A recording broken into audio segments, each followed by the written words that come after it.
Bueno, aquí estamos de bueno. ¿Qué fue? Me perdí, Mariana. ¿Qué son las sin hueso? Es un sketch de Cha Cha Cha. Este programa de humor surrealista y absurdo. ¿Este resumen lo escribiste vos? Más o menos. Surrealista y absurdo fue emitido durante la década de 1990 en América TV y protagonizada por Alfredo Casero, Fabio Alberti y Diego Capusotto junto a un gran elenco. El gran elenco eran ellos tres. Eran ellos tres, nomás. ¿Quién más te acordás que estuvo en Cha Cha Cha aparte de ellos tres? ¿Te acordás? Bueno, y bueno, la verdad que no sé. ¿Qué tengo que decir algo de Sin Hueso? No. Voy directo a mi tema. No falló ahí el puente. Pero queda abierto para que ustedes piensen por qué metimos este sketch de Cha Cha Cha para hablar de la hermenéutica. ¿Qué es la hermenéutica? ¿De qué hablamos cuando hablamos de hermenéutica? ¿De qué se trata esta categoría, este concepto, esta palabra que tanto se usa en filosofía? Primero, podemos decir que, la palabra, el concepto hermenéutica ha transitado como por diferentes lugares, ¿no? Como que, sobre todo por dos, que es lo que por ahí más me importa, dos o tres sobre todo, que es lo que más me importa que quede claro. Porque puede ser, pensada la hermenéutica como una técnica, o sea, como una metodología. ¿Tiene algo parecido, vieron? Ya vamos a tocar este tema, nunca lo hicimos, pero tiene algo parecido a la dialéctica. Vieron que con la dialéctica uno lo puede leer como una técnica, de interpretación, incluso de lectura. Menos para los marxistas que les agarra un ataque de caspa si escuchan esto, que van a decir, no, la dialéctica es la estructura, elemental de la realidad. O sea, es una cuestión ontológica, no una cuestión metodológica. Bueno, con la hermenéutica pasa algo parecido. Porque nace como una técnica metodológica, sobre todo como un método de lectura. ¿Por qué? Porque la palabra hermenéutica viene del griego y significa interpretación. O sea, hacer una hermenéutica es hacer una interpretación de un texto. De hecho, significa literalmente en griego técnica de interpretación o arte de la interpretación. Como si hubiese un conjunto de reglas y normativas que estableciesen cuáles son las formas en que debemos abordar cualquier texto. Algo así como ese manual de estilo de las profesoras de literatura del secundario que venían a rompernos los quinotos y a decirnos, alumnos, vamos a interpretar este cuento de Conrado Nalé Roxlo. A mí me tocaban esos en mi secundaria en la dictadura. A ver, apliquemos estas técnicas. ¿Quién es el protagonista? ¿Cuál es el nudo? ¿Dónde comienza el desenlace del relato? Técnicas para interpretar un texto que evidentemente alguien supone que hay una metodología correcta. Pero algo peor, que una vez que uno establece esas características de la metodología correcta, hay una interpretación correcta que sobresale sobre el resto, que pasa automáticamente a convertirse en interpretaciones equivocadas. Y una primera cuestión importante que queda siempre, latente en toda discusión sobre la hermenéutica, es esta, ¿no? Que es que si hablamos de interpretar textos, lo primero que tenemos que definir es si la interpretación, si en el mundo de la interpretación hay una interpretación correcta, verdadera, valedera, o si al revés, todas las interpretaciones, en la medida en que pueden dar cuenta, o sea, pueden justificarse a sí mismas como tales, valen. Esta es una discusión típica de cualquier interpretación de toda obra de arte. Y yo arriesgaría de todo ejercicio comunicativo, porque estamos todo el tiempo interpretando.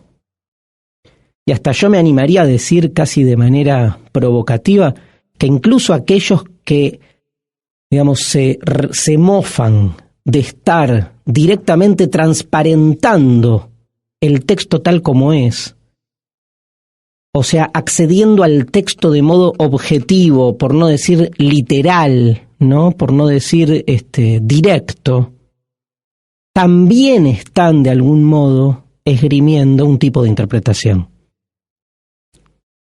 O sea, ser objetivo también es partir de un esquema, de un marco a partir del cual nos relacionamos con el texto. Entonces, dejamos entre paréntesis el problema. ¿Todas las interpretaciones valen o hay una interpretación más válida que el resto? Y si es más válida que el resto, ¿por qué es más válida? ¿Porque capta la esencia del texto? Paréntesis, ¿qué es la esencia del texto? ¿Dónde está? ¿En el subconsciente del escritor, del autor? Raro, ¿no? Hablar de la esencia del texto. Cerramos paréntesis. ¿Pero es porque capta la esencia del texto o porque encaja, se adapta del mejor modo a ese conjunto de normativas aceptadas como, digamos, reglas válidas para interpretar un relato? Ahora, volvamos al inicio. La hermenéutica, primero y principal, es una técnica metodológica de interpretación de textos. Segundo, y esto es lo más fuerte, en filosofía se vuelve una cuestión ontológica. Por eso les decía, igual que la dialéctica, se vuelve una cuestión ontológica porque a partir del siglo XIX y en especial a partir de Nietzsche, a partir de lo que es la filosofía nietzscheana, la hermenéutica se va a volver no una interpretación de textos, sino una interpretación de hechos. Seguramente ya escucharon hasta el hartazgo en este programa la frase de Nietzsche que dice: no hay hechos, solo interpretaciones. Fíjense que en el caso de esta frase, lo que estamos produciendo es un desplazamiento de la hermenéutica como técnica de interpretación de textos a la hermenéutica como técnica de interpretación de lo real. Pero lo que subsiste de algún modo es esta idea de técnica. Una idea de técnica que es contra la que nos peleamos, ¿no?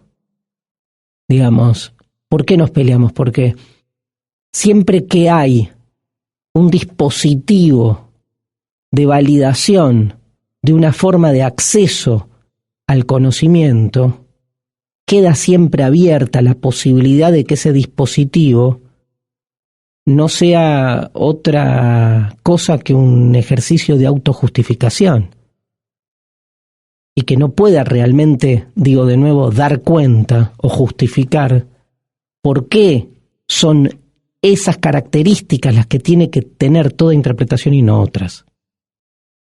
Y más en el caso de la interpretación, que supone siempre un intérprete, el que interpreta, que en ese acto en el cual se dirige al texto o a la realidad, se dirige ya condicionándolo, con ciertos preconceptos desde los cuales se abre al texto. ¿Hasta qué punto uno realmente se deja zozobrar por el texto? ¿Hasta qué punto uno se deja provocar por el texto? ¿Hasta qué punto el texto me descoloca, me saca de mí mismo, me pega un martillazo? ¿O hasta qué punto somos nosotros los que ya predeterminamos la lectura del texto desde los marcos hermenéuticos desde los que partimos? Y entonces vamos, yo qué sé, a la Biblia y no podemos no leerla como un texto religioso. Nos cuesta no leerla como un texto dogmático porque preconcebimos el relato bíblico como lectura metafísico trascendental. ¿Y por qué? ¿Por qué no puedo leer la Biblia como un texto de ciencia ficción? O si llevo la hermenéutica a su radicalidad, ¿por qué no puedo leer la Biblia como un manual para arreglar naves espaciales? ¿Quién dijo que dentro de 15.214 años no va a bajar un marciano y va a usar la Biblia para eso? me fui a la mierda, ¿no? No, bueno, pero no es para tanto, porque estas exageraciones que parecen una locura, digamos, rastreemos 15.214 años para atrás, no había ni Biblia ni escritura había. O sea, no estoy nombrando una cantidad de tiempo, digamos, pequeño. Entonces tenemos una tercera, digamos, un tercer momento importante de la hermenéutica que tiene que ver con que realmente hoy en día está ontologizada la hermenéutica, por decirlo así, y se ha convertido en una corriente filosófica de tanta fuerza como el marxismo, como el existencialismo. O sea, hay congresos de hermenéutica, hay escritores filósofos de la hermenéutica. El más importante pensador de la hermenéutica contemporánea es Bátimo, ¿no? Gianni Bátimo se ha convertido en estos últimos 30 años en el escritor que ha puesto a la hermenéutica, digamos, como una corriente filosófica fundamental, y le ha dado como ese carácter, el carácter de corriente filosófica, ¿no? Digamos, ya no de una mera técnica para interpretar textos literarios o religiosos. Saben que la hermenéutica cobra mucha fuerza en la antigüedad como método de interpretación, sobre todo de la Biblia. Eran los curas los que hacían las primeras hermenéuticas en las marginalias, ¿no? ¿Recuerdan esos casos de esos libros medievales donde se iba anotando en los márgenes, de ahí marginalia, las interpretaciones que se hacían de los textos bíblicos buscando la verdad de Dios? Ningún cura hacía hermenéutica buscando, digamos, componer una interpretación subjetiva. Interpretar el texto bíblico era buscar la verdad. Miren qué loco. Con la modernidad la interpretación como acto se vuelve, digamos, una acción de la subjetividad. Pero al principio no. Pero con la ontologización, imagínense que esto es lo que se produce en Nietzsche. No sé si quedó claro lo que es la ontologización, que es que, digamos, no solo interpretamos, ya no interpretamos solo textos, sino la realidad la entendemos como un texto. Y entonces cuando, por ejemplo, ahora estoy mirando una puerta cerrada, el hecho que estoy en este momento percibiendo, que es la puerta cerrada, supone una interpretación de mi parte. Ustedes me dirán, mira, Darío, ¿está cerrada o está abierta? No le des tanta vuelta. No, porque es toda una construcción de sentido. No solo pensar, obviamente, que esto que está enfrente mío es una puerta cerrada. ¿Qué significa algo cerrado? ¿Qué significa una puerta? Que parecería más fácil, pero hay algo previo todavía, que es que mi interpretación supone un uso gramatical, según el cual establezco la idea de la puerta cerrada con un sujeto y un predicado coordinados de modo tal que se vuelve comprensible para mi tipo de subjetividad y del mundo en el que vivimos y de la cultura en la que vivimos este tipo de frase, y ordenamos la realidad a partir del lenguaje. Todo es lenguaje, en el fondo, es nuestra forma de acceso. Por eso la hermenéutica se vuelve tan importante.